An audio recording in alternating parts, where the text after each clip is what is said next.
umat Nabi Muhammad sedikit yang masuk surga. Justru dalam riwayat lain di satu hadis diperlihatkan di padang mahsyar ternyata umat yang paling banyak, yang paling besar yang masuk surga itu didominasi oleh umat Nabi Muhammad SAW.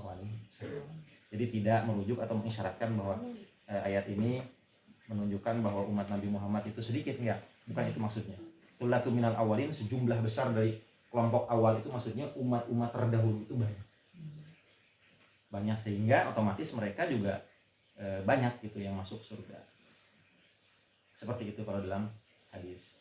Tsulatum minal awalin wa qalilum minal akhirin. Akhirin itu kita, umatnya Nabi Muhammad SAW. Ada juga yang mengartikan bahwa dengan tafsiran lain. Tsulatum minal awalin wa qalilum minal akhirin. Nah, wal makna an-sabiqina minal awalin katsir wa hum minal umam min ladun Adam sampai ke Muhammad sallallahu alaihi wasallam wa hum ummatu Muhammad. Jadi yang dimaksud dengan awalin di sini adalah mereka dari mulai Nabi Adam sampai menjelang Nabi Muhammad sallallahu alaihi wasallam. Kemudian wa qalilun minal akhirin wa hum ummatu Muhammadin sallallahu alaihi wasallam.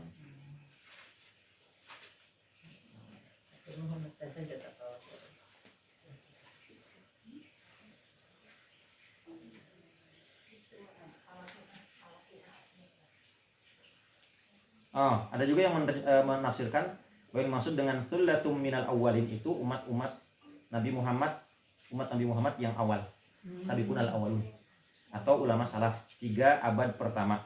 Wa anal murad bi qouli ta'ala wa qalilun minal akhirin, dan bahwasanya yang qalilun minal akhirin itu man ata ba'da sabri hadhil ummah, yang datang setelah 3 abad pertama di luar generasi salaf. Yang maksud dengan awalin itu generasi sahabat, generasi tabi'in, generasi tabi'ut tabi'in, itu banyak yang masuk surga. Dan yang dimaksud dengan akhirin itu umat yang menjelang hari kiamat atau umat akhir zaman. Itu kita, itu sedikit yang masuk surga. Yang banyak berarti seperti buih teh panggil teh Ustaz. Iya itu. Kan sekarang kenyataan begitu. Katanya Islam tapi enggak sholat. Bagaimana? Kalau enggak sholat kan disebut sama Allah. Ada orang yang masuk neraka, ditanya, "Kenapa kamu masuk neraka?" Masalah hukum fisik qalu lam nakum minal musallin. Ayatnya begitu jelas. Kalau enggak sholat masuk neraka, selesai. Dan sekarang banyak banget umat Islam yang tidak sholat dan masih tidak zakat. Ya secara logika masuk neraka, ya masuk neraka walaupun tidak kekal. Jadi ada 2 tafsiran atau mungkin lebih. Saya belum lihat lagi yang lain. Tafsiran yang pertama bahwa yang maksud dengan awal ini adalah umat terdahulu. Mereka dikumpulkan jadi satu, otomatis mereka mendominasi dong. Banyak banget kelihatannya yang masuk surga. Dan akhir ini adalah umat Islam. Ada juga yang menafsirkan bahwa yang dimaksud dengan awal ini adalah sabiqunal awwalun, ulama salaf. Akhir ini adalah manusia akhir zaman, umat Islam akhir zaman seperti kita. Aku lihat insya Allah mudah-mudahan kita kalaupun sedikit, ternyata yang mudah-mudahan termasuk yang sedikit itu. Kan versi sedikitnya Allah itu beda dengan versi sedikitnya kita. Boleh jadi sedikit tapi memang aslinya banyak untuk kita. Tapi kita lanjut dulu surat Al-Balad. Barangkali nanti bisa diseling dengan ad-dinun nasiha, hadis di pekan berikutnya insya Allah.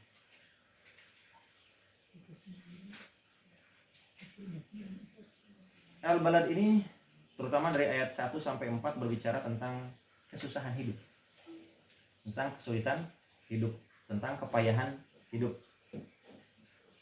Tapi nanti di sini ada yang menarik. Baik, ini surat turun di Mekah. Kalau di Mekah jelas berarti berbicara tentang akidah, tentang kehidupan, tidak berbicara tentang hukum. Urutan ketiga dari turunnya surat. Setelah surat Qaf dia turun.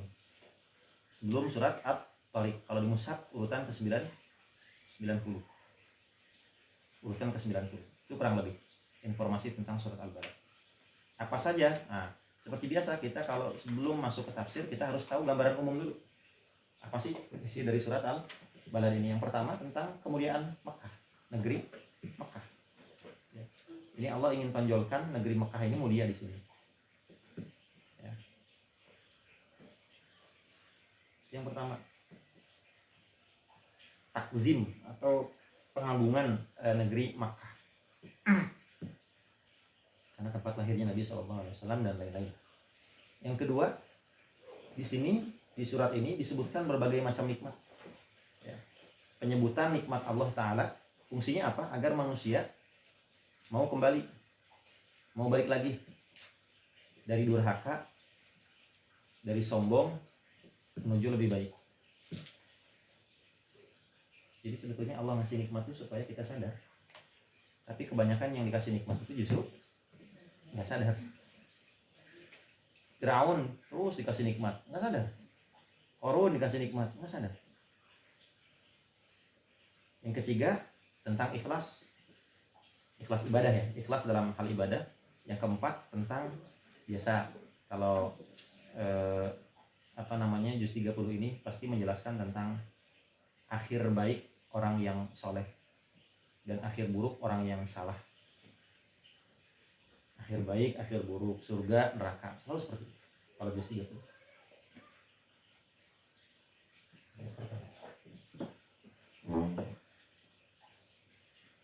Kira-kira seperti itu gambaran umumnya ya.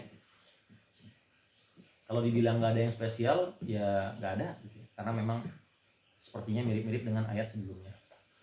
Tapi justru itu kerennya Al-Quran. Tidak seperti pelajaran di sekolah.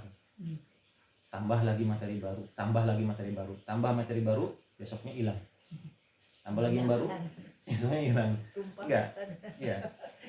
Betul. Kenapa coba? Karena tujuan dari Al-Quran itu bukan hanya sekedar menambah informasi atau ilmu. Tujuannya hidayah. Sekiranya kita belum paham, belum ngeh dengan yang kemarin, terus aja dikuatin sampai oh gitu maksudnya. Dan mudah-mudahan dapat hidayah dari pemahaman kita itu. Mengetahui, kemudian memahami, setelah memahami kemudian mengamalkan. Jadi bukan mentoknya di oh tahu, ya udah tahu seperti itu aja. Tapi memang justru gimana caranya kita bisa ngamalin. Makanya dibutuhkan pengulangan supaya sadar. Kalau belum sadar di pengulangan yang pertama, yang kedua, ketiga, dan seterusnya. Di sini diulangi lagi. Walaupun ada tambahan-tambahan yang baru. Kita masuk ayat berikutnya. La uqsimu bihadzal balad. Apa arti la? Ayat pertama ini di sini. Apa arti la? Yang kita kenal dalam bahasa Arab. Gampang kan? Tidak, jangan, enggak gitu. Turidu hadza? La. Mau ini? La. La, jangan. Jadi la ini berfungsi pertama untuk menafikan atau menyanggah. Nafi, sanggahan. Ya, atau artinya tidak. Berarti kalau diterjemahkan bagaimana? Uqsim artinya sumpah. Aku bersumpah, uqsimu, anta tuqsimu, nahnu nuqsimu, ana uqsimu. Berarti kalau la uqsim artinya saya tidak bersumpah. Saya tidak bersumpah dengan negeri ini. Jadi arti la yang pertama harus, nah ini harus dipahami dulu la di sini, nanti paham tafsirnya. Arti yang pertama, ada yang mengartikan la itu la nafi atau sanggahan, artinya tidak. Maka maknanya aku tidak bersumpah dengan negeri ini. Atau maknanya aku tidak perlu bersumpah dengan negeri ini. Tahu kan Bu ya, kalau sumpah itu ada dua bagian, sumpah dan maksud dari sumpah, qasam dan jawabul qasam. Ada emas, perlu nggak saya bersumpah kalau emas itu berharga? Perlu nggak? Demi Allah ini tuh berharga, perlu nggak? Ya perlu. Nah seolah-olah saya nggak perlu bersumpah bahwa emas ini berharga. Nih, menurut makna yang pertama bahwa la di sini maksudnya nafi. Saya nggak perlu bersumpah kalau nanti yang saya sebutkan di akhir itu betul-betul akan terjadi, gitu kan? Nggak perlu sumpah. Karena yang akan saya sebutkan ini sudah berharga atau sudah agung dengan sendirinya, atau sudah benar dengan sendirinya tanpa perlu diberikan sumpah. Ini yang pertama. Yang kedua, la di sini maknanya bukan nafi menurut pendapat yang kedua, tapi maknanya adalah taukid. Kira-kira seperti itu, penegasan.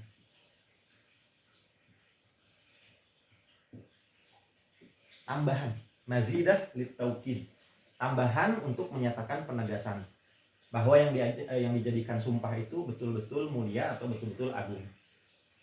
Jadi bagaimana maknanya? Gini maknanya, la uqsimu bihadzal balad, aku benar-benar bersumpah, betul-betul bersumpah dengan negeri ini. Kalau negeri ini itu mulia, kalau negeri ini itu agung, kalau negeri ini itu begini. Intinya ini ditazim untuk menyatakan, kalau menurut makna yang kedua, menyatakan bahwa Mekah itu negeri yang mulia. Takzim. Jadi nanti kalau di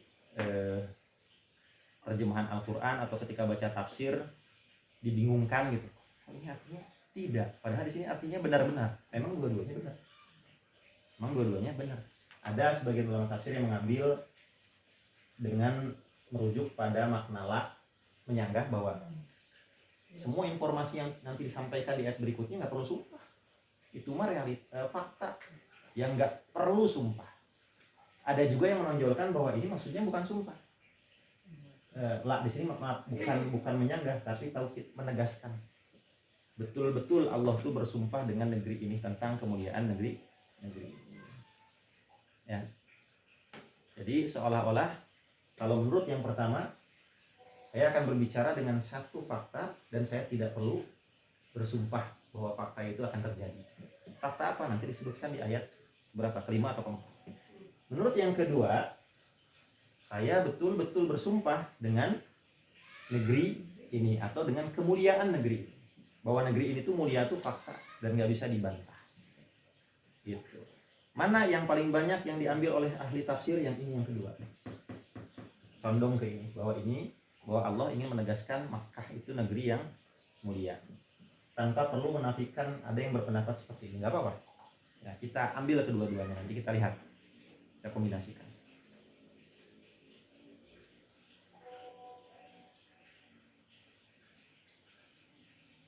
Jadi Makkah itu negeri yang mulia, dan keagungan Makkah ini terlihat ketika Rasulullah SAW diusir dari Makkah ke Madinah pada saat itu, dan beliau terpaksa untuk berhijrah. Ketika dalam perjalanan beliau bilang begini, dan ini direkam, disebut dalam hadis Tirmizi, ya, hadis Tirmizi sahih. Wallah, demi Allah, kata Rasul, innaki la khairu ardillah, sesungguhnya kamu itu wahai Mekah sebaik-baik bumi Allah, negeri Allah. Wa ahabbu ardillah, negeri yang paling dicintai. Walaula anni ukhrijtu minki, kalaulah tidak karena aku diusir keluar darimu wahai Mekah, ma kharajtu, aku tidak akan keluar. Jadi Rasul pindah ke Madinah, menetap di Madinah. Madinah juga jadi negeri yang mulia, negeri yang jadi tanah haram, ya. Dan Rasul tidak diceritakan wafatnya di Mekah, tapi justru di Madinah. Nanti ada penjelasannya. Kenapa Makkah bisa semulia itu? Kita lihat sejarahnya. Doa Nabi Ibrahim di surat Al-Baqarah ayat 126. Masya Allah, doa Nabi Ibrahim. Jadi hati-hati, Bu. Kalau kita sumpah serapah pada keturunan, bisa jadi doa dan diaminkan. Lebih baik kita mendoakan yang baik-baik. Ya Allah, jadikanlah di antara keturunan saya ada yang masuk ke surga Firdaus, yang saya diangkat. Kalau saya nggak masuk surga Firdaus, diangkat nanti sama keturunan. Atau sebaliknya, kita yang masuk surga Firdaus, anak keturunan masuk surga paling bawah, diangkat oleh kita supaya ngumpul lagi. Nah, ini doa Nabi Ibrahim. Wa idh qala Ibrahimu rabbi ij'al. Dan ingatlah ketika Nabi Ibrahim berkata, Rabbi, Tuhanku, ij'al, jadikan hadza, ini baladan aminan, Makkah ini sebagai negeri yang aman. Satu, aman. Allah ijabah. Bagaimana bentuk ijabah Allah? Dijadikannya Makkah negeri yang aman. Bagaimana? Dijadikan tanah haram. Kalau masuk kita harus sudah berihram. Kalau enggak kena denda. Atau makna lainnya, haram itu tidak boleh membunuh. Tidak boleh membunuh, merusak, dan segala macam.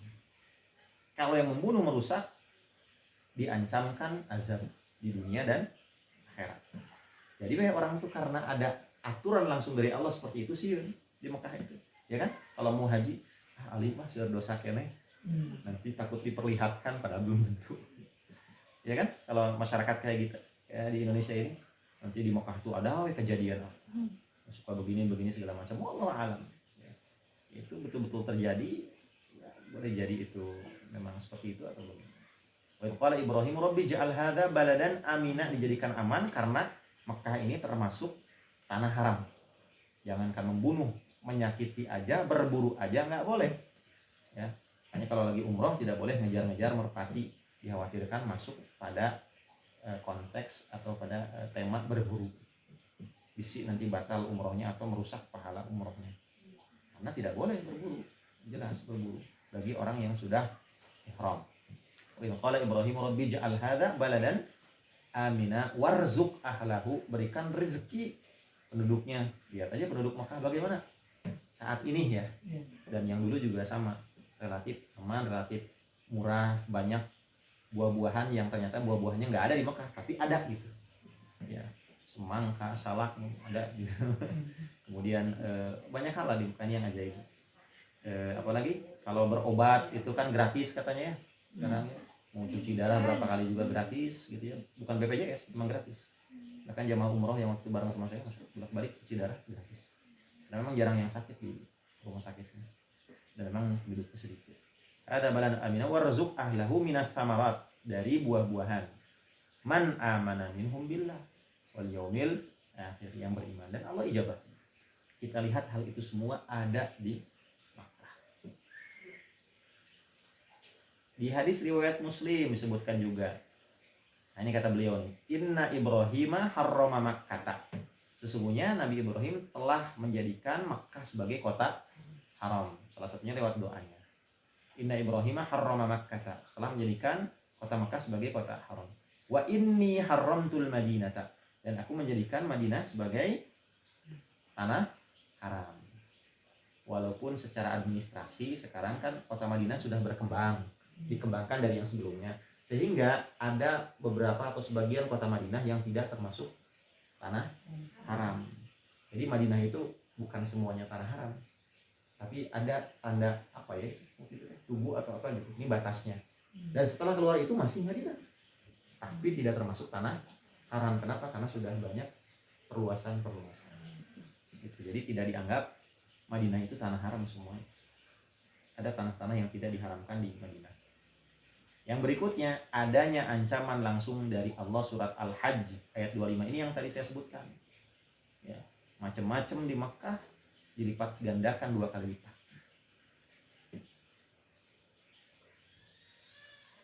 Surat Al-Hajj ayat 25.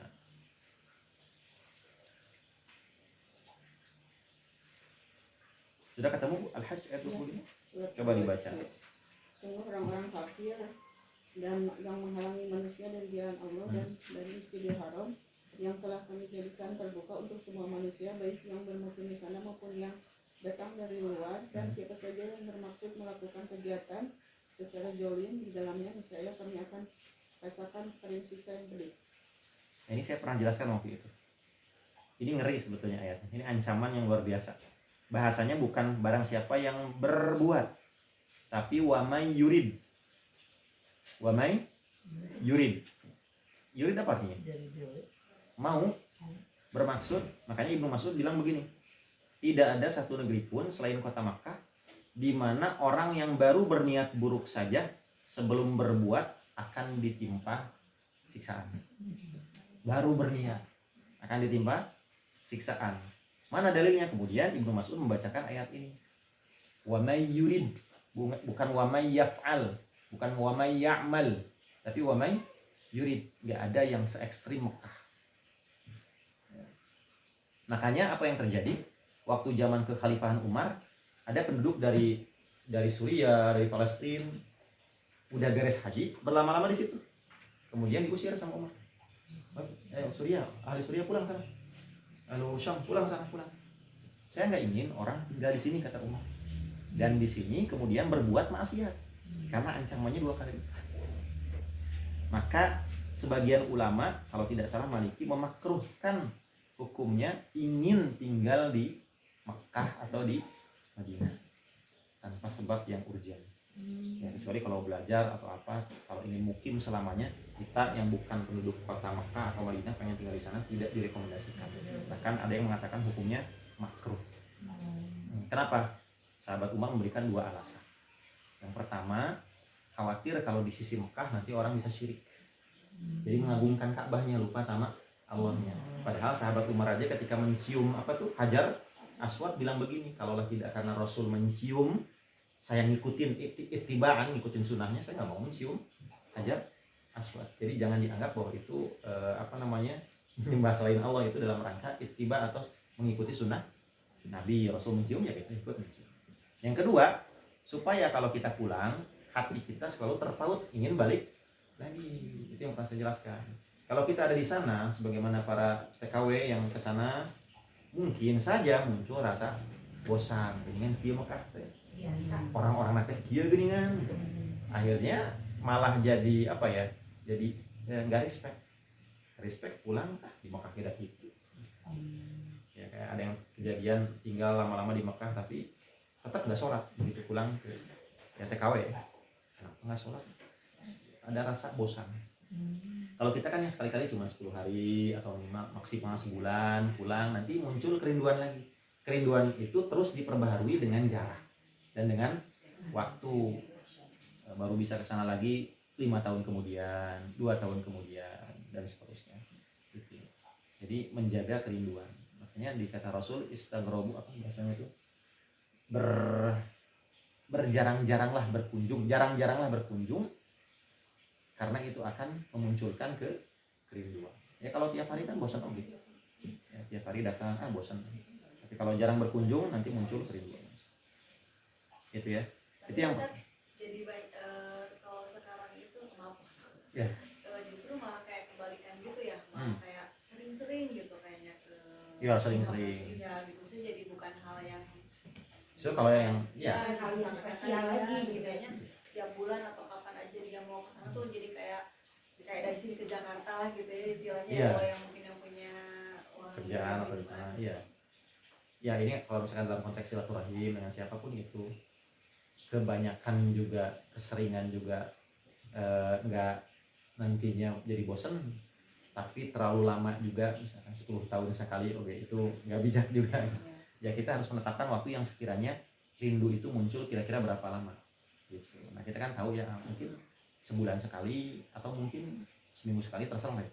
Yang penting jangan setiap hari karena akan memunculkan kebosanan, dan itu diaminkan oleh para sahabat dalam hal apapun, terutama silaturahim sama mengaji. Sahabat Ibnu Abbas itu kenapa nggak setiap hari, kan diprotes sama sahabat, ngajinya tiap hari aja. Kata beliau, demi Allah saya nggak kalaulah tidak saya takut kalian bakal bosan, saya ya pasti akan ngaji tiap hari. Hanya saya mengikuti Rasul Shallallahu Alaihi Wasallam yang mana ngaji itu ada fatrohnya, ada masa jedanya, enggak terlalu tiap hari. Kenapa? Karena akan memunculkan kebosanan.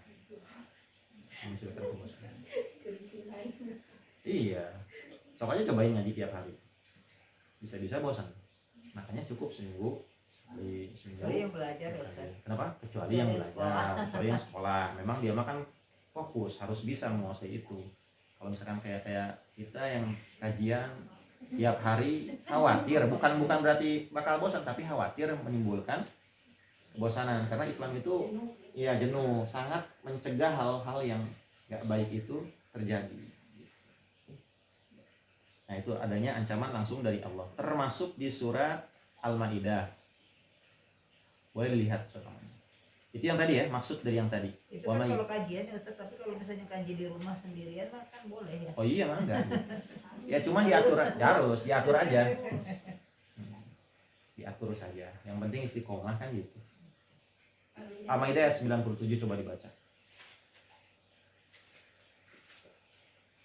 Allah telah menjadikan Ka'bah rumah suci tempat manusia berkumpul. Demikian pula bulan haram, Hajju dan Qolaid.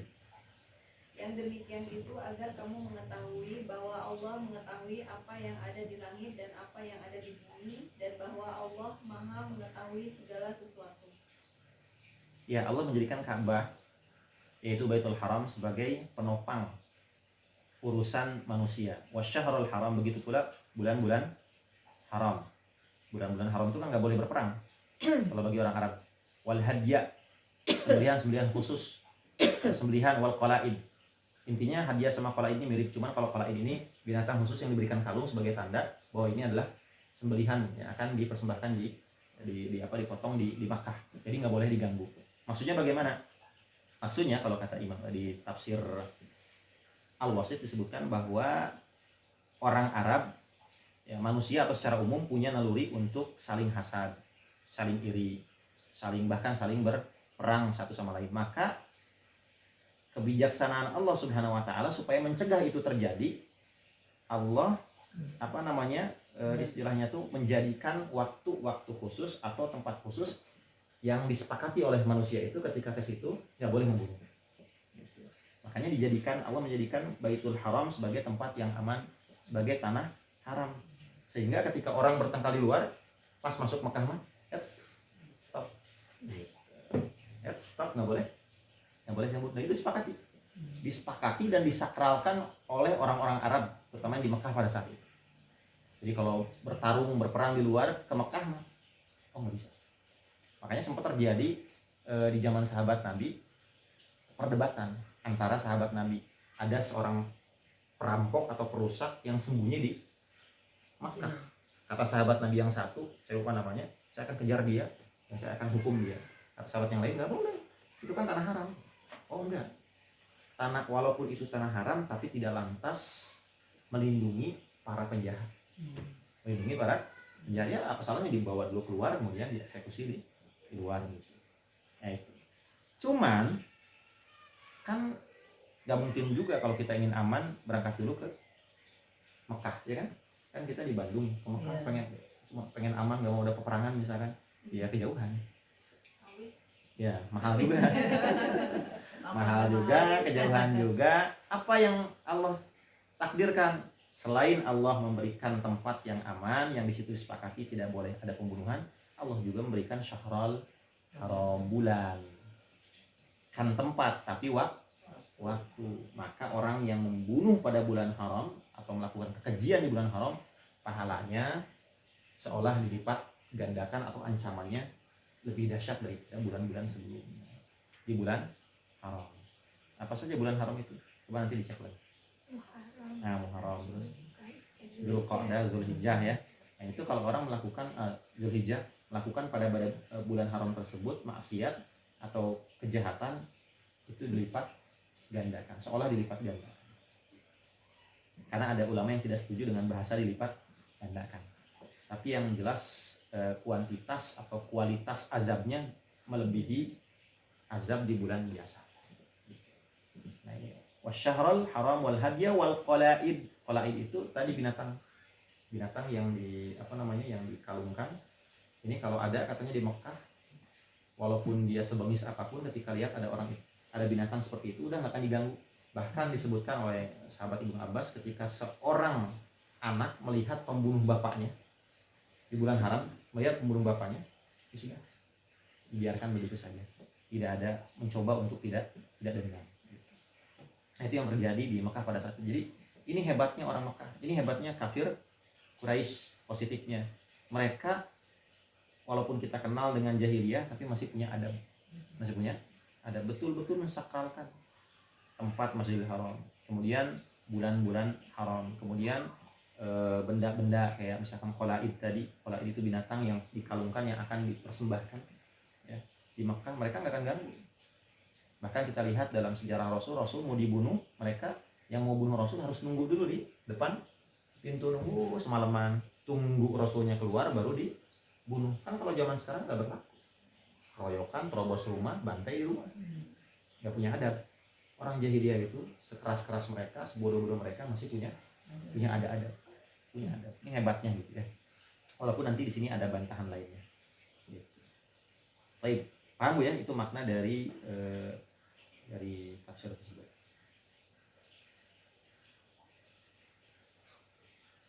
Wa anta hillum bihadzal balad. Anta hill. Yang kedua, wa anta hillum.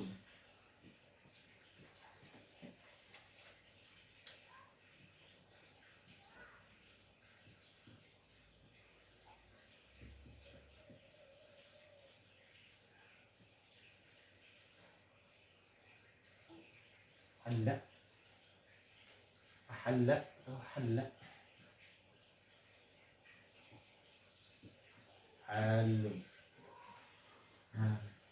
Kalau tadi ulama beda pendapat huruf la, apakah itu sanggahan atau penegasan? Kali ini di ayat 2, wa anta hillum bihadzal balad, ulama beda pendapat terkait kalimat hil.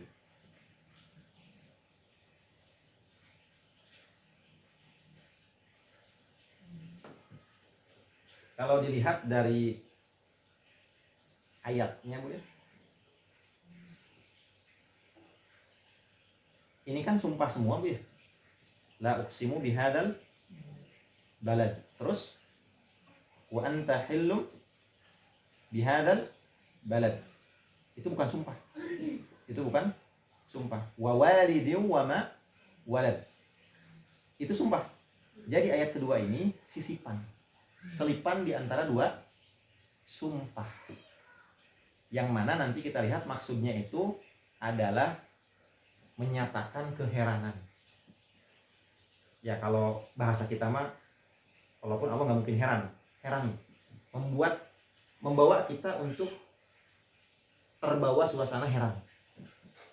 Kok bisa ya gitu. Nah oke, itu pembahasan nanti. Kita fokus dulu ke sini. Wa anta hillum bihadzal balad. Ulama beda pendapat. Coba artinya apa di situ? Dan engkau Muhammad bertempat di negeri Mekah ini. Terus ayat ketiganya sumpah lagi. Ini namanya ta'rid atau sisipan. Seolah-olah nggak ada kaitan, tapi ternyata ada kaitan. Kalau kita paham ini. Wa anta hillum bihadzal balad. Ada yang mengatakan hil itu dari kata ahalla yang artinya menghalalkan. Ada yang mengatakan halla artinya boleh. Ada yang mengartikan artinya halun, dari kata halun yang artinya tinggal. Yang artinya tinggal. La uqsimu bihadzal balad, aku betul-betul bersumpah dengan kemuliaan negeri ini, bahwa ini adalah tanah haram. Tadi apa sakralnya tanah haram itu nggak boleh apa? Nggak boleh terjadi pembunuhan, peperangan di dalam. Wa anta hillum bihadzal balad. Keheranan ini. Tapi Muhammad, engkau justru ahalla atau uhilla, dihalalkan darahmu oleh kafirku Quraisy. Engkau jadi objek pembunuhan, engkau jadi target.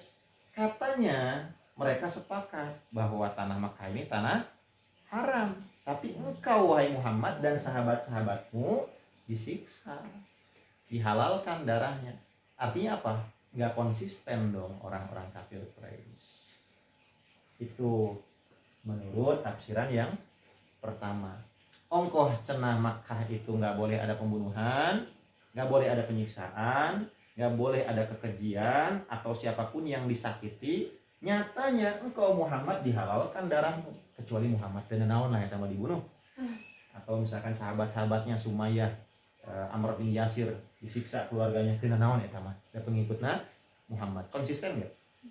Enggak konsisten. Itu cacatnya Zaman itu kafir juga Quraisy. sudah jadi tanah haram ya, Bro. Apa? Ya, saat Sudah. itu Sudah jadi tanah haram. Mereka sudah Itu disepakati. Bahkan sebelum datang Islam, bahkan sebelum generasi sudah jadi tanah haram. Kan tadi disebutkan dalam sebuah hadis bahwa Nabi Ibrahim lah yang menjadikan Makkah sebagai tanah haram. Sudah berlaku lama dan itu sudah kesepakatan. Jadi di zaman Rasul itu aturan seperti itu, sakral seperti itu sudah berlaku. Jadi heran kan, nggak konsisten. Nanti kalau mereka didebat, gimana nggak punya dalil? Nah itu mah beda lah. Muhammad mah memang itu mah bingung mereka. Hal ada juga yang mengatakan dari kata halla, dibolehkan khusus untuk kamu Muhammad. Kalau ada yang memerangimu di tanah haram, boleh kamu merangi balik. Kapan ini terjadinya? Kapan Nabi Muhammad boleh berperang? Saat peristiwa Fathu Makkah. Ini langsung disampaikan oleh Rasul SAW, dan Rasul menegaskan, tolong yang hadir di sini sekarang sampaikan ke orang lain supaya nggak ada salah paham.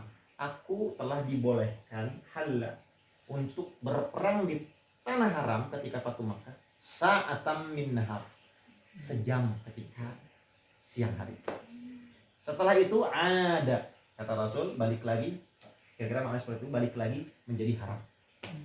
Jadi dibolehkan 1 jam di tanah Mekah untuk berperang pas Fatu Mekah. Itu pun realitanya, kenyataannya tidak sampai ada pertumpahan darah karena semua menyerah. Akhirnya apa kata Rasul? Idhabu wa antum tulaqa, sudah pergi, kalian bebas. Udah nggak ada pertumpahan darah. Cuman paling dihancurin aja apa namanya itu? Berhala-berhalanya. Ya hala, boleh. Menurut tafsiran yang kedua, Rasul dibolehkan untuk memerangi di tanah Mekah. Tapi itu pun tidak berlaku selamanya, hanya 1 jam. Dibolehkan untukku, kata Rasul, 1 jam di siang hari untuk melakukan peperangan di Makkah atau di tanah. Nah ini yang terakhir, yang diambil oleh kebanyakan ulama. Wa anta hillum bihadal balad, dan engkau bertempat di negeri Makkah ini. Kesimpulannya, terjemahan Quran itu sudah merupakan kesimpulan para ulama atau pilihan ulama. Ini kan penerjemah Depak memilih apa nih? Ini memilih yang ketiga. Nah itu plus minusnya ketika kita baca Al-Quran dan ngerti Arabnya, atau baca Al-Quran hanya lihat terjemahan, tidak ada alternatif lain. Ya, Rasul tempat bertinggal di Mekah. Tapi kemudian muncul pertanyaan, maksudnya apa? Apa kaitannya ini dengan yang sebelumnya? Tapi kalau kita perlihatkan alternatif lain kan jadi paham. Ada nyambung nih dengan ayat pertama. Tadi Allah tegaskan bahwa Mekah itu suci, nggak boleh ada peperangan, bahkan menyakiti pun nggak boleh. Tapi nyatanya di ayat kedua Rasulullah dihalal darahnya.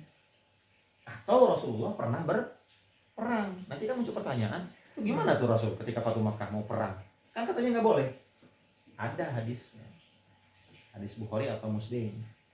Pernah dibolehkan 1 jam saja. Wa anta hillum bihadzal balad. Jadi ada sebagian ulama yang menyatakan bahwa ayat 2 ini adalah sisipan yang menyatakan keheranan. Tapi nyatanya Muhammad, engkau dihalalkan darah di negeri ini. Itu tafsiran sebagian ulama. Wa anta hillum bihadzal balad.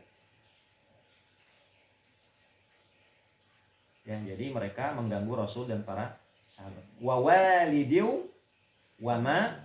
Nah, ini sumpah lagi setelah disisipi. Dan demi ayah dan demi anaknya. Ayat 3. Wa walidiu wa ma. Ini juga artinya ada 2. Wa walidiu wa ma walad. Mat di sini artinya alladhi, atau mat di sini artinya apa? Oh, bukan apa. Tidak. La. Mat nafiyah. Bagaimana Rasul pernah disuruh baca sama Jibril. Iqra ya Muhammad, kata Rasul, ma ana biqari. Aku tidak bisa baca. Ma. Alladhi, yang, atau ma, tidak. Jadi kalau menurut arti yang pertama, terjemahannya wa walidiu wa ma walad, terjemahan Depak, dan demi bapak atau seorang ayah dan anaknya. Kalau merujuk pada yang kedua, bahwa ma itu artinya la, dan demi yang melahirkan dan tidak melahirkan, dalam kurung mandul. Demi bersumpah dengan orang yang bisa melahirkan dan tidak melahirkan mandul. Namun pendapat yang terkuat adalah yang pertama. Maknanya alladhi, demi ayah dan anaknya. Ini kira-kira apa kaitannya dengan sebelumnya, Bu? Apa kaitannya, Bu? Ujuk-ujuk berbicara dengan ayah dan anaknya. Walidiu wa ma walad. Ini menariknya Al-Quran dan sekaligus pusing gitu. Ya apa gitu ya. Kalau mau diajak tadabur mah bisa kemana-mana, Bu. Oh, tadaburnya misalkan ternyata ya hubungan antara ayah dan anak itu dijadikan sumpah. Dan kalau sesuatu dijadikan sumpah artinya penting. Berarti hubungan antara ayah dan anak itu penting. Tuh lihat, hampir semua ayat pendidikan itu pasti berbicara tentang ayah.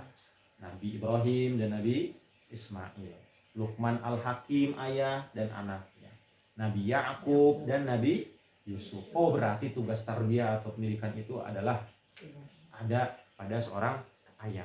Terus kalau ibu ngapain? Bukan tarbiyah sebenarnya ibu mah, tapi hadonah, mengasuh. Ya, ai mendidik mah. Muasieun budak mah ibu. Ya kalau mau dibawa tadabur gitu. Kalau mau dibawa tadabur bisa kemana-mana sebetulnya. Itu tadabur Bu ya. Tadabur. Karena Muzammil Yusuf itu pernah ngutip ayat ini yang bikin saya kaget. Dan demi ayah dan anaknya, saya langsung berpikir, oh berarti. Dan ternyata dicari-cari di buku psikologi Islam, oh ternyata ada juga yang mengutip ayat ini untuk menguatkan, bukan menguatkan ya, yang menjadikan dalil lah istilahnya mah, bahwa ternyata peran seorang ayah itu sangat penting, terutama dalam tarbiyah atau mendidik.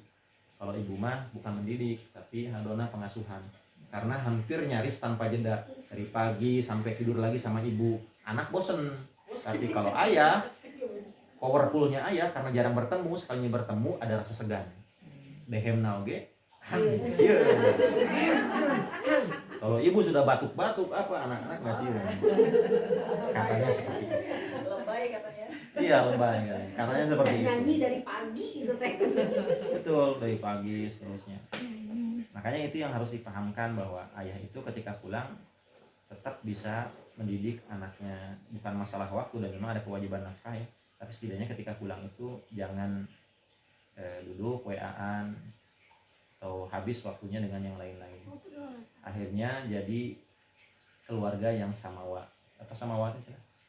Sama-sama maca WA. Sakidah mawana orang araranteng ku WA. Budak mah antep. Ngadapul. Ada ini problem nih zaman sekarang ya.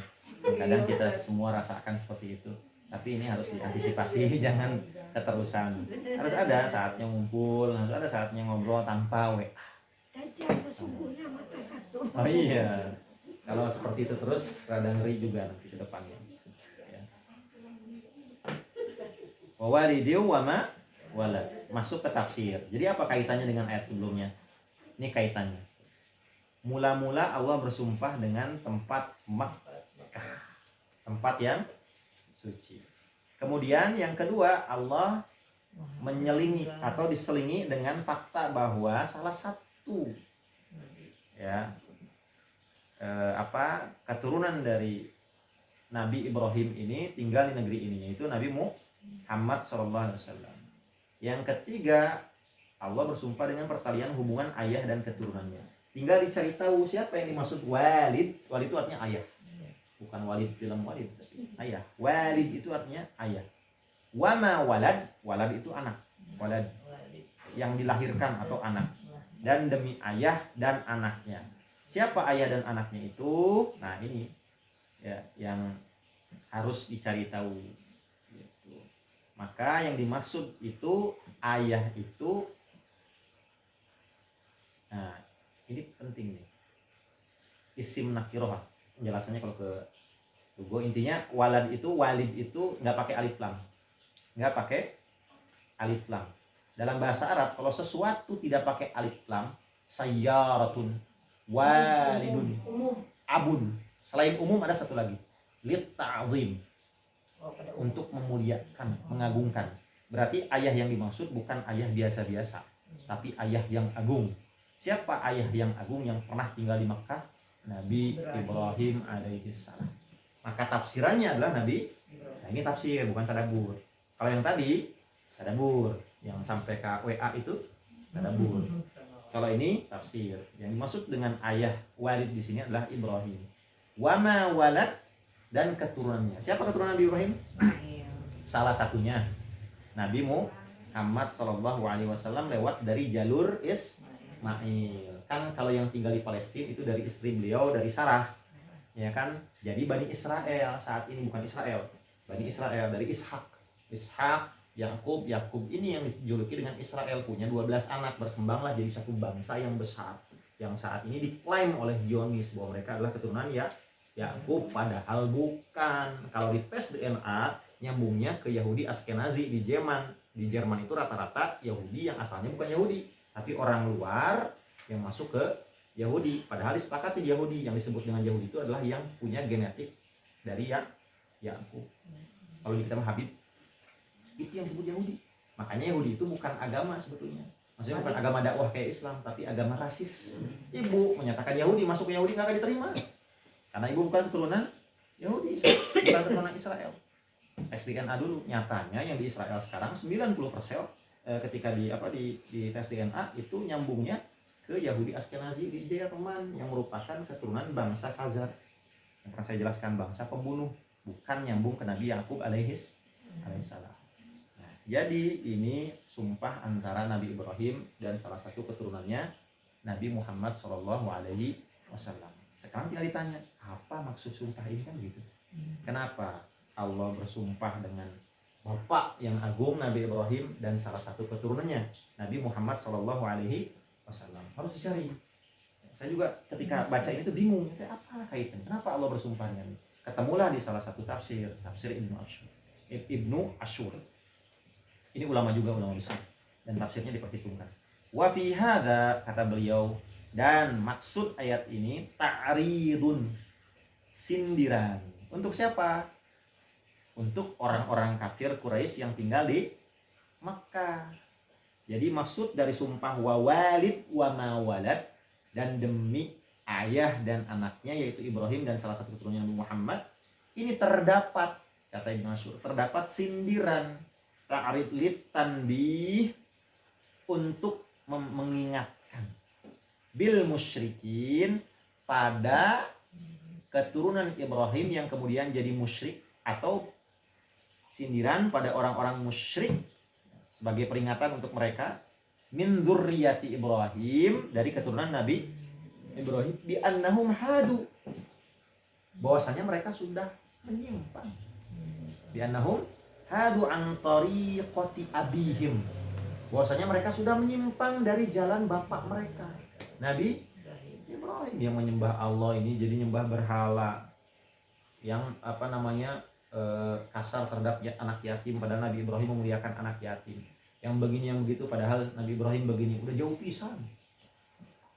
Antariqati abihim minat tauhid, bahwasanya Nabi Ibrahim bertauhid, mereka mah enggak. Wassalah, damai, hidup tentram, tidak membuat kerusakan, tidak menyiksa anak yatim dan seterusnya, mereka mah enggak.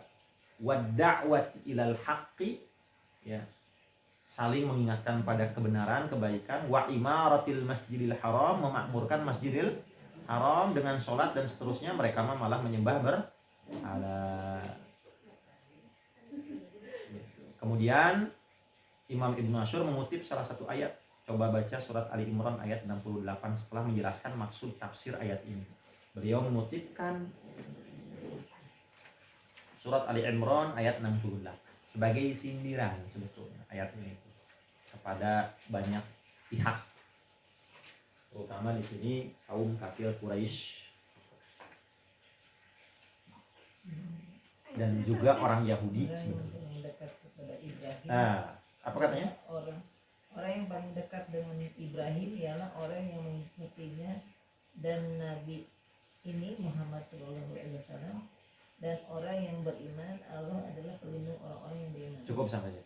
Inna aula, sesungguhnya orang yang paling berhak mengklaim, karena orang kafir Quraisy mengklaim, oh kan kita mah keturunan Ibrahim, mulia segala macam. Datang ke Madinah, ada orang Yahudi mengklaim, oh Ibrahim mah itu mah agamanya Yahudi. Ketemu orang Kristen, wah Ibrahim agamanya Kristen, merasa paling berhak ke Ibrahim. Ya kan kalau di Injil disebut ya, bahkan Injil yang sekarang juga menyebut Ibrahim dengan Abraham. Makanya kalau Ustaz Edi Dahiyat mengatakan Abraham Ibrahim itu bapak kasih sayang, karena berasal dari kata Abraham. Ab, bapak. Yang di atasnya Pak Ustaz, malah Ibrahim bukanlah seorang Yahudi dan maka Ibrahimu Yahudiyaw wala Nasraniya walakin kana hanifan. Ini bantahan semua, karena Ali Imran ini turun di Madinah. Bantahan untuk klaim orang Yahudi yang menyatakan bahwa kami lebih berhak, kata orang Kristen kami lebih berhak. Begitu pula orang kafir Quraisy, kami itu bapak kami. Enggak, kata Allah. Yang pantas dekat dengan Ibrahim nanti, atau yang berhak mengklaim bahwa dia itu keturunan Nabi Ibrahim atau terdekat dengan dengan Nabi Ibrahim adalah orang di Ibrahim lalladzina tabauhu, yang mengikuti Nabi Ibrahim. Gimana sih Nabi Ibrahim? Hanya menyembah Allah saja, enggak syirik dan lain-lain. Bisa dipelajari. Ini isyarat kita untuk belajar Nabi Ibrahim. Yang kedua, lalladzina tabauhu, yang mengikuti Nabi Ibrahim, wa hadan nabi nabiina Muhammad sallallahu alaihi walladzina amanu, dan orang-orang beriman. Jadi kalau mau mengklaim, ya kita yang lebih berhak. Dan kita mah sama dengan apa yang dilakukan Nabi Ibrahim. Nabi Ibrahim menyembelih kurban, kita juga menyembelih kurban. Nabi Ibrahim tidak menyembah selain Allah, kita juga tidak menyembah selain Allah. Itu diperlihatkan juga oleh Nabi Muhammad sallallahu alaihi wasallam yang mengikuti jejak ayah beliau atau kakek buyut beliau Nabi Ibrahim alaihissalam. Gitu.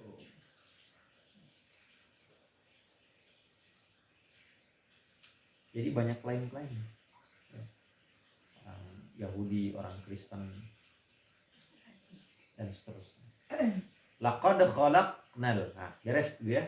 Itu maksud dari ayat yang ketiga. Laqad khalaqnal insana fi kabad. Nah, ayat ini bikin bingung lagi nih. Kalau dibaca tiba-tiba. Jadi maksud dari sumpah yang tadi itu demi. Ini maksudnya Allah ingin menegaskan bahwa manusia itu laqad benar-benar khalaqna, kami ciptakan fi kabad, dalam keadaan susah payah. Bukan dalam keadaan, dalam susah payah. Berada dalam susah payah. Maksudnya bagaimana? Kan kalau tadabbur bisa kemana-mana. Oh iya, kita itu susah payah itu mulai dulu. Waktu ibu misalkan mau punya anak, ya susah payah seterusnya. Tapi kan tidak berlaku untuk laki-laki. Hanya ibu saja yang mengandung 9 bulan nanti punya anak seterusnya. Kalau laki-laki juga susah payah sih sebenarnya, kerja ya dan seterusnya. Nah, jadi tadabburnya kemana-mana. Ya kalau tadabbur mah boleh, mau begitu juga boleh. Cuman begini, perlu diingat gitu ya. Perlu diingat dengan ayat sebelumnya. Apa kaitan ayat ini dengan ayat sebelumnya? Kalau ayat sebelumnya itu kira-kira berbicara tentang apa? Nah ini makanya penting nih. Jadi kata ulama, untuk memahami satu ayat itu perlu dilihat pertama ayat sebelumnya. Yang kedua perlu dilihat apa konteksnya, atau sedang ngobrolin apa, bicara apa, dan juga perlu dilihat ayat setelahnya. Yang menarik Ustaz Adi Hidayat tuh ada aja gitu bahasanya, 2S 1L. 2S 1L ini rumusnya. Kalau ingin tahu tafsir satu ayat itu, nanti bisa diterapkan. 2S 1L. Ini udah Bu ya? Saya hapus. 2S 1L kata beliau. Saya udah belajar ini tapi saya nggak punya singkatan. Oh iya, 2S 1L. 2S-nya itu, S yang pertama itu siap, S yang keduanya itu sibak, L-nya itu lihat. Nah, ini bahasa Arab semua. Siap, sibak, lihat. Baca satu ayat, nggak bisa kita simpulkan begitu aja. Oh, ini tuh maksudnya ya manusia itu memang kan kepayahan, itu maksudnya tadabbur. Walaupun ada tafsir, ada yang menafsirkan seperti itu, tapi kurang lebih itu tadabbur. Karena kaitannya apa ini dengan Makkah itu negeri yang di sini? Untuk memahami satu ayat itu pertama siap, harus tahu konteks atau hubungan antara ayat sebelumnya dan setelahnya. Ini kita lagi ngobrolin apa? Lagi membicarakan apa? Ini maksudnya konteks. Sedang berbicara tentang apa? Temanya apa? Ini siap. Sibak. Ketentuan berapa ayatnya enggak? Enggak ada. Oh, tidak Enggak ada. Nah, ini di sibak dijelaskan. Sibak itu ayat, atau bisa jadi ayat-ayat sebelumnya. Bukan ayat sebelumnya tuh satu ayat, dua ayat, bukan hanya itu. Bahkan bisa jadi ayat sebelumnya di halaman yang berbeda. Di halaman yang berbeda, kayak di surat Al-Baqarah tuh. Orang mudah menyimpulkan begitu saja, berarti kalau agama Kristen Yahudi bisa dong masuk surga. Karena melihat satu ayat. Padahal itu nyambungnya tuh dengan 10 halaman sebelumnya. 10 halaman sebelumnya. Jadi ayat-ayat sebelumnya itu bisa jadi halaman berbeda. Lihat ayat-ayat setelahnya. Bahkan bisa jadi lintas surat. Ini rumus untuk tahu tafsir dari satu ayat.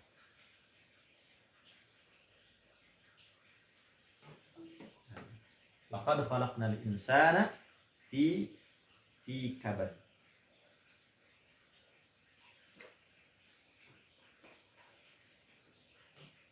Dan sungguh, karena begini, khawatir, coba nanti kita saja jelas. Sudah Bu ya, paham Bu ya? 2S 1 L. Siap, konteksnya apa? Lagi ngomongin apa nih? Simak ayat-ayat sebelum itu bagaimana? Lihat ayat setelahnya bagaimana? Ini materinya terlalu berat nggak? Pembahasan. Kalau ini aja apa namanya saripatinya aja cuman kalau yang agak nyerempet ke apa nahu sorot, nah kita rada-rada gelir. Iya, enggak, makanya saya bahas. Ya, saya gelir. Baik, ya. Nah, coba kita lihat. Dari tadi yang kita bicarakan dari ayat 1 2 3, apa aja poinnya? Pertama, tentang Nabi Muhammad SAW tinggal di tanah Makkah, tanah haram. Kemudian negeri Mekah. Yang kedua, ini yang saya ambil ya, tentang inkonsistensi atau ketidakkonsistenan orang kafir terhadap apa aturan. Mekah mereka sakralkan, nggak boleh ada pembunuhan. Nah, itu sakral dari zaman Nabi Ibrahim. Tapi ternyata Nabi Muhammad dan para sahabatnya jadi target pembunuhan, jadi target apa namanya penyiksaan dan seterusnya. Ya. Maka ayat 4 ini kata Syekh atau Imam Ibnu Ashur seharusnya masih berkaitan dengan ayat sebelumnya, sehingga yang dimaksud dengan fi kabad di sini, dalam kesulitan di sini nggak bisa dipukul rata untuk semua manusia. Kita semua lahir misalkan atau memang diciptakan berada dalam susah payah atau dalam kesulitan. Kata beliau nantinya khawatir ada pembenaran, ada legitimasi atau pembenaran buat orang-orang yang malas ibadah, atau apa orang akhirnya tidak mau berusaha, atau orang akhirnya menyerah. Nanti mereka bilang, pada manusia kan pada dasarnya diciptakan dalam susah payah, itu wajar. Ya, gitu. Ada legitimasi atau pembenaran, ya, ada alasan nama. Nah, memang kita mah diciptakan dalam keadaan susah payahnya, wajar sih. Nabi mata menang hidayah apa segala macam. Karena diciptakan dalam keadaan susah payah. Kenapa sih Allah menciptakan kita susah payah? Bukan jadinya susah, mau sholat aja susah, capek dan seterusnya.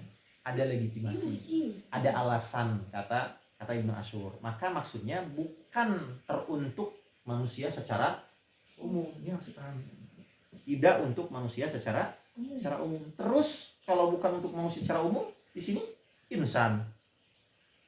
Tapi ada alif lam. Nah, paham kan sekarang? Ada alif lam. Yang pertama ada alif lam. Yang kedua, ini turunnya di mana?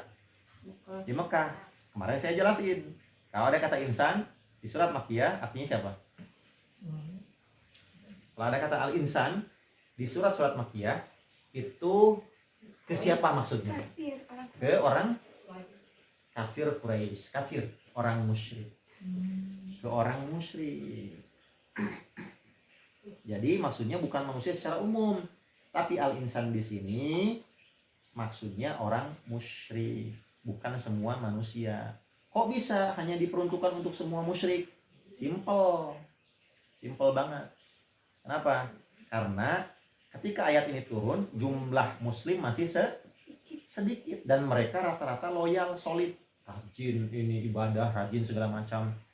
Orang yang kayak gini nggak ada dalam kesulitan. Orang kayak gini hidupnya tenang. Ya.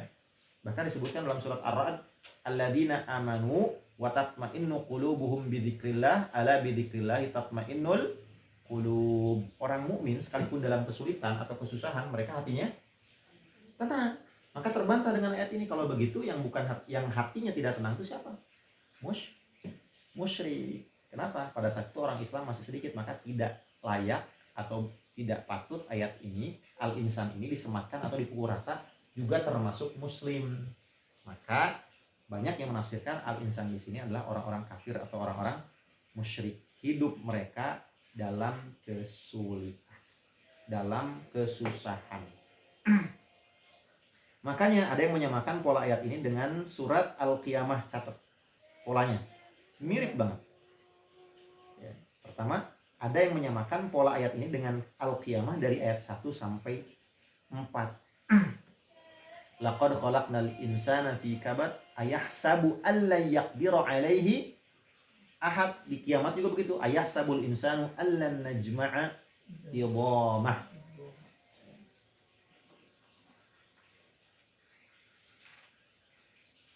Bahwa yang dimaksud adalah mereka diciptakan, orang kafir ini diciptakan untuk atau dalam kesulitan. Nanti kita jelaskan. Laqad khalaqnal insana fi kabad.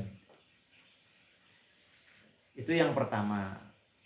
Ada juga yang menyamakan ayat ini, khususnya kata fi kabad itu dengan surat Saba ayat 8. Surat Saba ayat 8. Tuh lihat, ini hubungannya kan jauh sekali.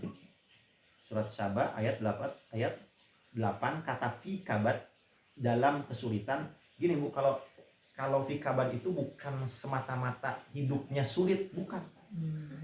Tapi kalau ada kata fi itu mengisyaratkan bahwa kesulitan itu melekat pada diri dia, ikut kemanapun dia berada. Jadi selalu membersamai hidupnya, selalu dibersamai kesulitan. Kabad itu sesuatu yang apa ya, kalau bahasa di kamus itu kabad. Coba saya lihat di kamus bahasa Arab. Kabad. Mukabadah.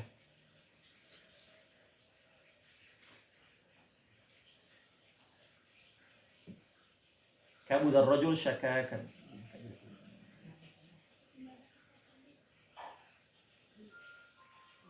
Ya, kesempitan hidup, kesulitan, kekosongan hidup dan seterusnya itu kabad.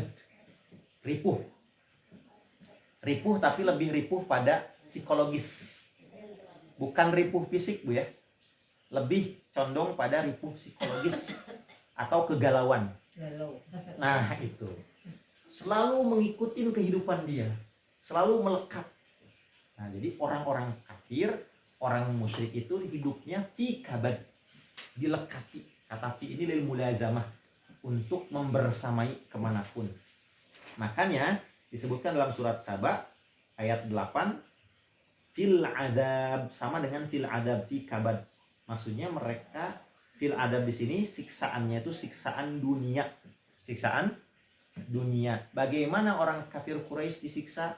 Dengan, kalau kata Ibnu Asyur, mereka itu hidupnya apa namanya tadi, inkonsisten atau dalam kebingungan. Cenah ini haram tapi untuk yang ini mah halal. Cenah mereka itu menyembah Allah, hanya menyembah Allah, tapi kemudian mereka juga dalam meminta rizki menyembah berhala. Jadi hidupnya dalam kebingungan akidah atau kesesatan akidah ya.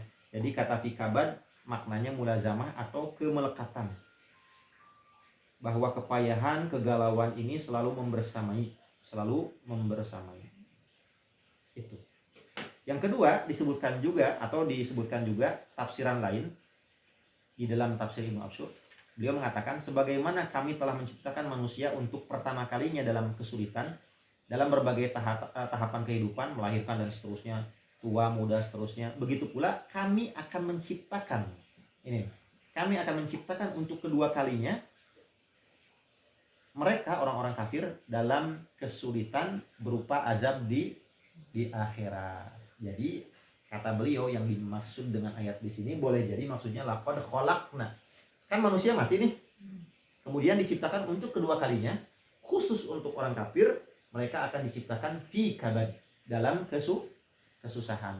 Apa? Dapat azab akhirat. Karena kekafirannya. Fi kabad. Jadi maksudnya ayat ini tidak bisa diterjemahkan atau ditafsirkan, dan ini umum yang terjadi. Para ulama atau asatidz ketika menafsirkan ayat ini ditafsirkan terpisah dan tidak ada kaitan dengan ayat-ayat sebelumnya. Ya, manusia susah, dipukul rata manusia susah. Nanti khawatirnya jadi orang itu pesimis Bu. Ada memang serba hese itu. Ada ibadah dan memang manusia diciptakan lemah. Jadi ya wajar kalau saya tidak bisa ibadah, tidak dapat hidayah dan seterusnya. Jadi pembenar. Jadi alasan. Padahal maksudnya di sini adalah kesusahan hidup, kegalauan hidup yang membersamai orang kafir. Tadaburnya apa kesimpulannya? Ulah ngilu jejak orang kafir. Jangan ikuti langkah orang kafir dalam kehidupan. Kalau nggak pengen ripuh hidup. Kan mereka apa? Ripuh karena apa? Mereka kan harus bertahan hidup sehingga siang malam mereka harus cari dunia. Seolah mereka diperbudak dengan dunia. Wah, ngumpulin harta belasan jam. Memang sih hartanya banyak, tapi kan kemudian fakta-fakta atau kasus-kasus yang kita lihat setelah harta banyak apa? Bunuh diri, atau stres, atau merasa kosong gitu. Kenaon ya ada sih yang nggak seperti itu. Cuman kalau kita mengikuti langkah orang kafir 24 jam mikiran dunia terus. Bangun tidur lihat WA. Sebelum tidur lihat WA lagi. Ya. Ini tadaburnya. Kalau nggak ingin hidup itu susah, jangan ikuti langkah orang-orang kafir dalam kehidupan. Kalau kita buat daftar checklist orang kafir ngapain aja, nanti dibuat aja kira-kira. Nah, jangan ikuti mereka. Sok orang kafir rata-rata bangun tidur naon? Mikir naon? Harta, Mikir uang. mikir duit. Entong berarti. Oh, kalau misalkan sudah banyak duit, ngumpulin duit, kemana tah duit nate? Kadang-kadang ya itu Ya, dia. duitnya kemana tah? Itu Ustaz, kebanyakan itu sebetulnya mereka senangnya menumpuk harta dan mengbilang-bilang gitu kayak Bilang ya sabuan. tabungannya banyak gitu. Nah, dilihat rekeningnya, wah sudah segini. Oh sudah segini. Wah ini alladzi jama'a malau wa addadah, yang mengumpulkan harta, addadahu, dan menghitung-hitung. Wah ini 1 juta, wah ini 2 juta, wah ini terus gitu ya, terus tanpa ada purpose apa tujuan. Ayo ngumpulkan harta teh karena udah kalau ada tujuan mah nggak apa-apa. Iya. Apalagi tujuannya wah sambil cukup lah misalkan setengahna atau sepertigana buat sedekah. Mah jelas, tunggu. Da ieu mah boro-boro sedekah. Belum berkumpul segitu. Justru mereka mah susah Iya. untuk kayak gitu. Iya makanya susah. Karena untuk dirinya mereka sendiri kan kadang-kadang jadi malah pelit. Beberapa Iya. kasus Nah, hartawan itu Malah untuk dirinya sendiri pelit, mau Iya, ngeluarin teh. Nah itulah sayangnya orang pelit, hidup dengan kekayaan yang banyak, tapi cara hidupnya seperti orang miskin. Iya, itu. Dan nanti dihisab dengan hisaban orang kaya. Aduh. Kan tong pelit makanya hidup biasa we gitu. Nah ini makanya saya kasih judul waktu saya ngisi di situ tentang kesusahan hidup. Kasih judul itu. Ternyata kesusahan hidup itu salah satunya ketika kita mengikuti gaya orang kafir. Makanya di awal surat Al-Fatihah itu kita sudah deklarasi sama Allah dibimbing. Apa? Ghairil maghdubi alaihim walad dhalin. Kita ini hidup nggak mau ke Yahudi-Yahudian, pun tidak mau ke Nasranian. Yang rata-rata mereka itu hidup, cara pandang hidup mereka itu cara pandang hidup material. Ya, material lah semuanya. Walaupun nampaknya mereka ibadah segala macam, enggak. Lihat masuk ke gereja, gampang katanya, kata orang ini mantan pendeta. Kalau ingin lihat pendetanya yang mana, lihat yang paling gendut dan HP-nya paling bagus. Sebaliknya, namun pada ninggal ustad di masjid, tinggal paling cungkring. Saya ustad. Yang gitu. Memang betul kalau pendeta itu betul-betul di rata-rata ya. Protestan atau mungkin Katolik gitu. Jadi jamaah itu di gereja itu adalah lumbung-lumbung harta. Iya. Makanya ada istilah perpuluhan. Kalau di kita zakat ya, dari mereka perpuluhan. 1/10 harta. Ya 10%. 1/10 apa 10% harta itu mereka di kemana? Di ke gereja. Dan itu mereka tidak mengenal istilah asnaf kayak kita. Harus ke fakir, miskin, dimakan sama siapa? Pendetanya. Pendeta. Disebutkan dalam Al-Quran sesungguhnya para pendeta mereka itu memakan harta dengan cara yang batil, ngumpulin dari jamaahnya, makanya enak jadi pendeta kata Ustaz. Pejabat Ustaz mengumpulkan pajak dari rakyat. Mungkin lagi nggak punya uang ngumpulin zakat Ustaz, pajakan pajak Ustaz. Ngumpulin pajak, iya. Nah yang serupa dengan mereka sama. Ya, aman Bu insya Allah ayat turun. Nih coba Bu catat nih 34. Ini menjelas kata Al-Quran. Sesungguhnya para pendeta, ruhban. Surat apa Ustaz? Surat 9 ayat 34. Tuh jelas banget kalau Ibu baca terjemahnya.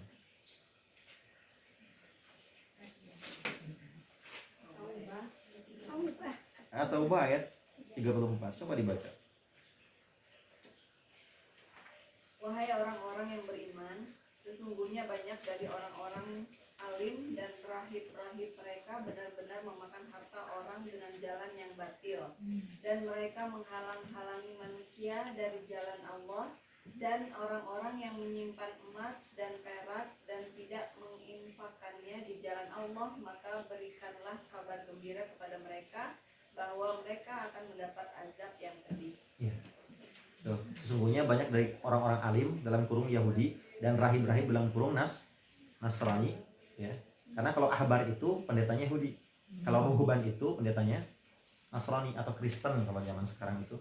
Mereka benar-benar memakan harta dengan cara yang batil. Perpuluhan itu batil.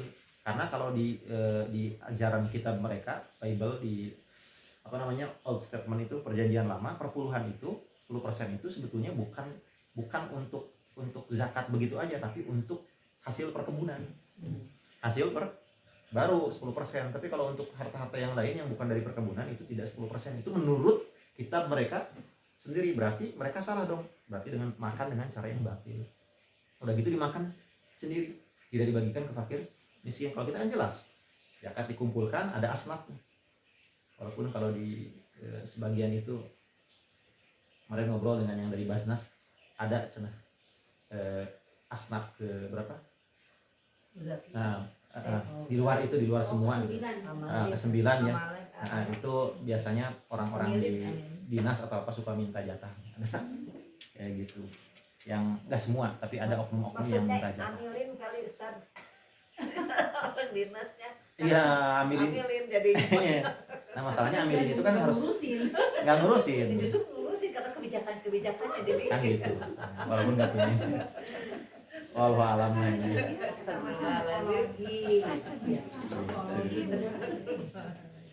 Gitu Bu ya. Jadi kita sampai ayat ke berapa ini? Laqad khalaqnal insana fi kabad, sampai ayat ke-4 dulu. Karena ayat berikutnya temanya agak sedikit berbeda. Demikian, Allahu a'lam bishawab. Sallallahu ala nabiyina Muhammad wa ala alihi wasallam.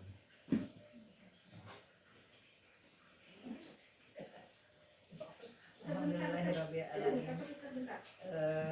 Teriring doa jazakumullahu khairan. Ustaz sudah menyampaikan banyak tambahan ilmu untuk kita semua. Mudah-mudahan kita bisa mentadaburinya dan mengamalkannya sekemampuan yang kita bisa, sekuat yang kita bisa.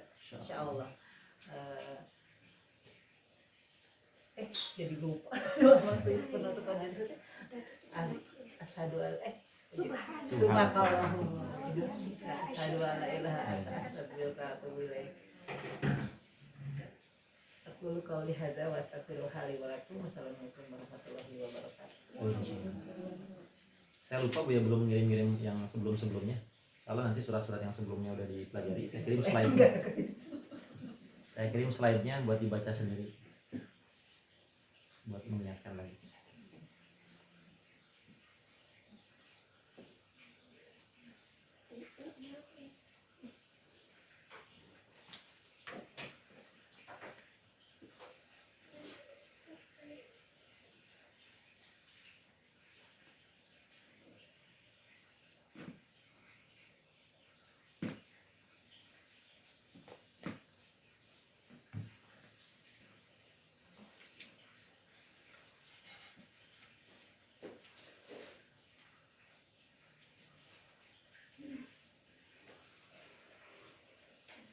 Tapi kenapa ya Ustaz, kalau miliarder gitu tuh kenapa mereka pada akhirnya mereka jadi malahan yaitu sepertinya tidak memanfaatkan hartanya bingung gitu. gitu ya. Kayak bingung gitu ya.